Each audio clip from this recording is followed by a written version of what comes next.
pessoal, tudo bom com vocês? Eu sou Juliane, você está no canal Vai e Veja. Por aqui eu falo a respeito de história e literatura. Se você se interessa por esses dois temas, não deixa de se inscrever. Hoje nós vamos conversar a respeito de um artista muito importante chamado Cândido Portinari e nós vamos analisar duas obras, Café e O Lavrador. Portinari nasceu no interior de São Paulo, numa cidade super pequena chamada Brodowski, no ano de 1903. Ele era filho de imigrantes italianos bastante pobres e Portinari teve somente o ensino primário. Quando ele tinha mais ou menos uns 9 anos, ele já começou a demonstrar aptidão artística. Quando ele tinha 15, Portinari foi para o Rio de Janeiro para estudar na Escola de Belas Artes. E lá ele ganhou um prêmio e viajou para a Europa, onde estudou e teve contato com as vanguardas europeias, principalmente o expressionismo. Quando ele voltou para o Brasil, ele veio decidido a representar os tipos humanos que ele via por aqui e também a realidade das pessoas. Portinari teve muita influência do modernismo brasileiro. Mário de Andrade, por exemplo, e o Mário de Andrade e Portinari se tornaram amigos. Mário de Andrade falava que Portinari era essencial para o movimento. Portinari também recebeu bastante influência de Picasso, principalmente da obra Guernica, e também do muralismo mexicano, principalmente Diego Rivera. Ambos artistas, Portinari e Rivera, procuraram retratar os tipos de seus respectivos países. Então Rivera representou bastante o indígena mexicano e o Portinari muito o afrodescendente. Então a gente está vendo aí a obra O Lavrador e nós vemos, né, um rapaz afrodescendente gigante e ele está trabalhando, né, aliás, parece que ele terminou o trabalho naquele momento, né, e está com a enxada nas mãos. Isso representa a força do trabalhador, né, a força do trabalho.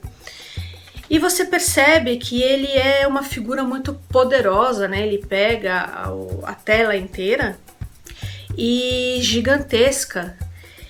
E as mãos dele são gigantes, né? Isso representa a força do trabalho.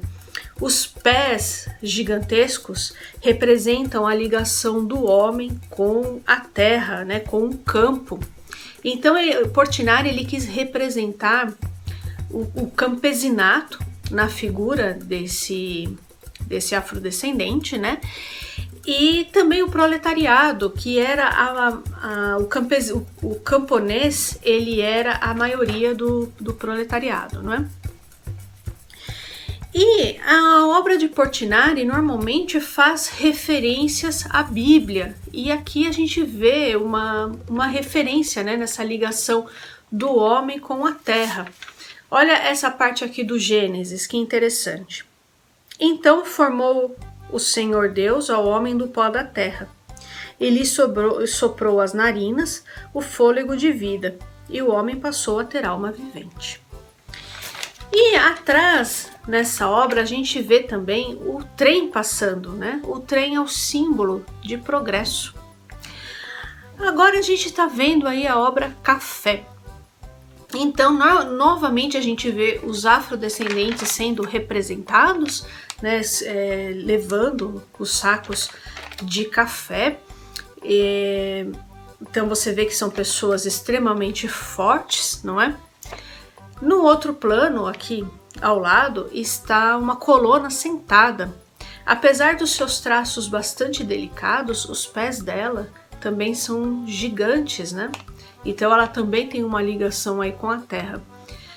Os afrodescendentes também, todos eles estão com os pés e as mãos gigantescas, né? E são figuras bastante corpulentas, né? Isso significa força.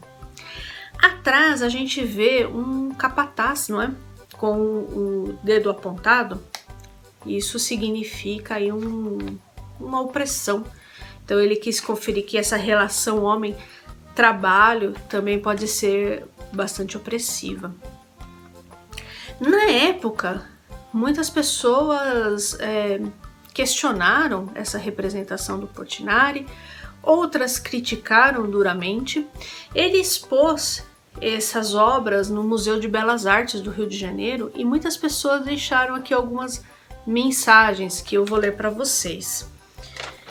Como vamos exibir no estrangeiro quadros com apanhadores de café inchados, verdadeiros monstros deformados pela elefantíase? Isso é trabalhar contra o Brasil. Insinua que é o mesmo que dizer que leprosos colhiam café das nossas fazendas. Os europeus e os americanos assim acabarão preferindo o café da Colômbia ao do Brasil.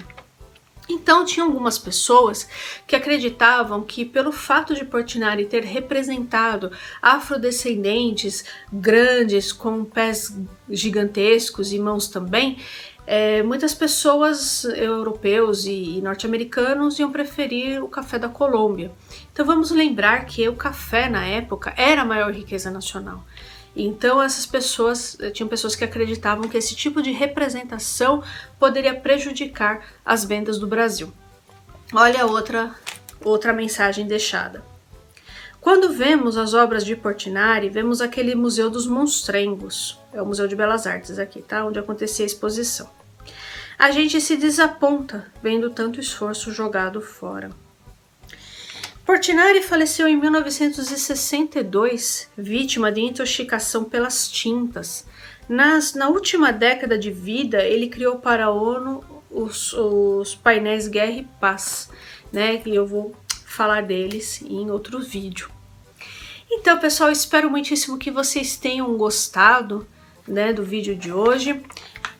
Para compor aqui, eu utilizei como referência esse livro da Ana Teresa Fabris, Portinari, pintor social, e também utilizei o site do Projeto Portinari. Espero muitíssimo que vocês tenham gostado. Não se esqueça, por favor, de mandar esse vídeo para os seus amigos, de deixar o seu like e principalmente de se inscrever no canal. Um abraço e até mais!